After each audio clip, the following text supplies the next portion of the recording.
এই পৃথিবীর রহস্য মোড়া, বিজ্ঞান খুঁজছে উত্তর, কিন্তু কিছু প্রশ্ন আজও অজানা। প্যারানরমাল, অদৃশ্য শক্তি, এসো আজ সেই রহস্যের দরজা খুলে। সাথে আছি আমি শহীদ, আর আপনারা দেখছেন ভয়ের কথা।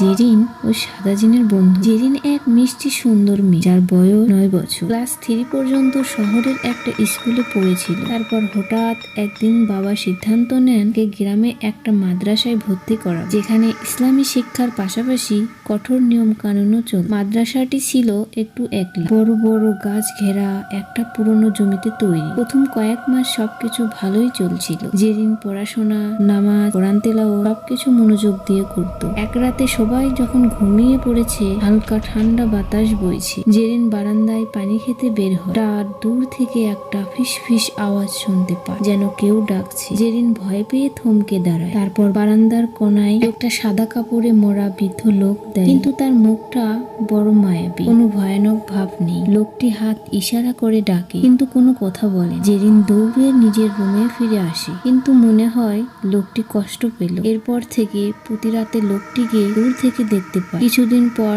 সাহস করে জেরিন তার সাথে কথা বলে। তুমি কে?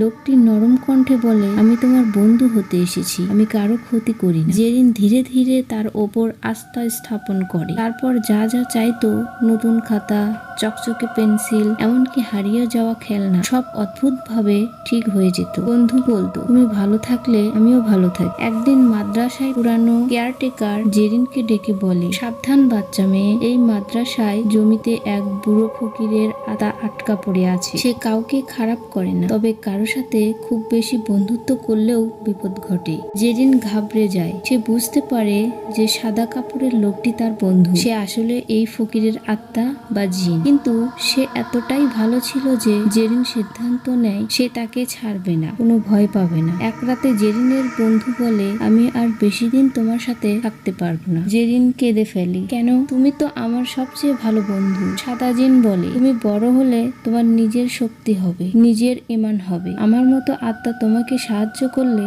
তোমার শক্তি দুর্বল হয়ে যাবে। তোমাকে আল্লাহর উপর ভরসা করতে হবে। শেষবারের মতো সে জেরিনের মাথায় হাত রেখে দোয়া করে, তুমি সুখী হও, শক্তিশালী হও, আমি তোমাকে রক্ষা করব দূর থেকে গোপনে। তারপর এক ঝাপসা আলোয় মিশে যায় সে। এরপর থেকে জেরিন তাকে আর চোখে দেখে না, কিন্তু জীবনের প্রতিটি কঠিন মুহূর্তে যখনই সে ভয় পেত, হাল ছেড়ে দিত, মনে হতো আরো অদৃশ্য আশীর্বাদ তাকে সাহায্য করে। বড় হয়ে সে হয় এক সাহসী, সৎ মেয়ে, যে নিজের বিশ্বাস আর আত্মবিশ্বাস এগিয়ে যায়। তার প্রতিবার আকাশের দিকে তাকিয়ে মনে মনে বলে, ধন্যবাদ আমার অদৃশ্য বন্ধু।